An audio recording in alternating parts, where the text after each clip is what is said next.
everyone! For today's video ay uwi pa ako sa Pilipinas para magbanding po kami ng aking pamilya. Ito po ay matagal ko na pong pinapangarap na makapunta po sila sa Cebu at magbanding po kami at dadalhin ko po sila sa Simala Miraculous Church po sa Cebu.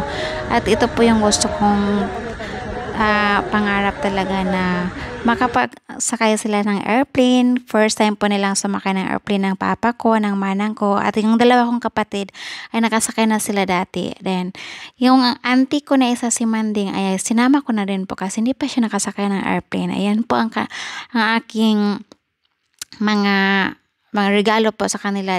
Late celebration po yan ng birthday ng papa ko. Hindi na po ako nag-celebrate ng kanyang birthday, pero ginastos ko na po dito sa kanilang first flight papuntang Cebu, and nakapag-charge po kaming pamilya at banding na rin po na pinapangarap ko. Ayan na po, sumakay na po sila ng airplane papuntang Cebu at excited na po sila. Ayan po, first time nila pong sumakay.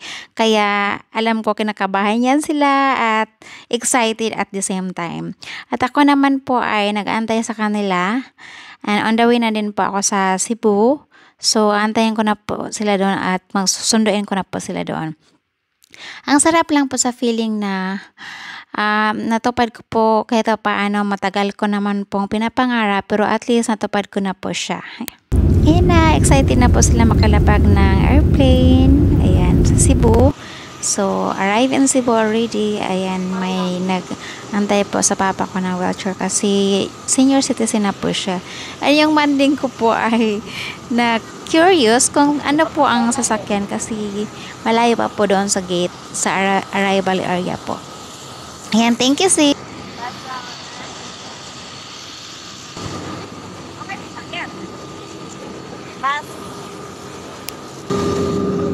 Ayan, ready na po ang papa ko. Ayan, kinarga na po siya doon sinakay na po siya doon sa wheelchair. May nagsundo po. Free naman po yan sa mga seniors. Mag-request lang po kayo doon sa ticket.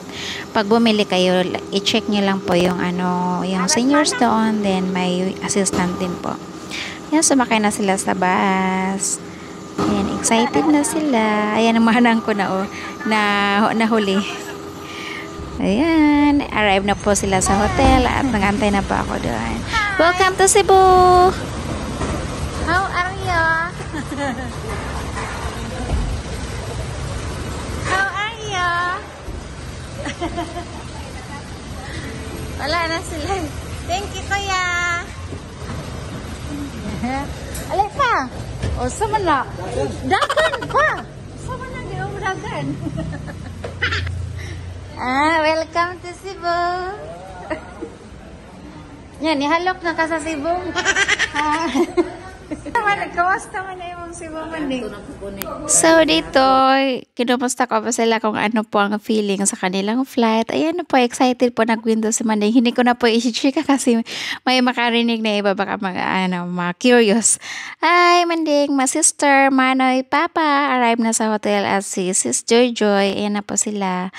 Ayan, so let the adventure begin. Yan, pagkahapon pumunta kami ng SM. Pinakamalaking mall na napuntahan nila daw sa buong buhay nila. So, di ba, kawawa naman yung mga seniors guys. So, ayan po, pinapunta ko po sila dito. Ayan, namasyal kami. Ayan, nag-grab na lang po kami papunta dito. Then, later on, sinunod naman po kami ng kaibigan namin. At siya po nag-attend sa amin sa hotel.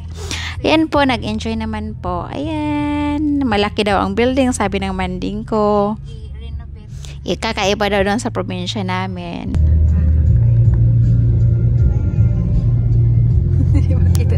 Ayan po ang mga photos, memories namin doon sa Cebu. Yung iba, sorry po, na-delete ko talaga siya kasi naglinis pa ako ng phone ko. So, na-delete ko. Pati yung ibang video hindi nasama dito. Sayang. Pero sana maulit pa to. Ayan, the next day po, pumunta po kami ng Simala. Ayan, pinag-drive po kami ng friend namin. And dumaan po kami doon sa Carcar. Kumain kami ng famous lechon nila. Then, at least happy naman kasi dumaan kami sa church na pinupuntahan talaga namin, na gustong-gusto talaga namin puntahan pamilya ko. Then the next day, umuwi na kami sa Dipolog. Ayan po, ang saya namin. Uwi na ka. Ayan na, manang ko. Naabot na ka, ma'am. Welcome to the Polog na ka. Manang, ato bang gud manang? Ah. Ha? Sa pamilya ko, mahal ko po kayo. Ingat po kayo dyan palagi. At yan po, natapos ang aming 3 araw na bakasyon sa Cebu at na-enjoy naman kami at ang dami namin mga memories doon. Maraming salamat po at thank you Lord. Natupad ko po kahit pa paano ang aking pinapangarap po na mabanding pa ang pamilya ko. Thank you po! Ang sarap lang sa feeling na yung pinapangarap mo noon na imposible ngayon ay posible na po dahil kahit paano mapag-ipunan mo po at para mabigay mo po sa pamilya mo at sana na-appreciate nila po ang ginagawa ko kahit delayed man po, at least tinutupad ko po. Kahit wala na po ang sister namin si Jenny Lynn, alam ko po masaya ka dahil nakikita niyo po kami na nagbabanding ng ating pamilya. We miss you sis, sana hindi na ito ang last. Sana maulit pa to. Maraming salamat mga sisters, brother, papa, manding.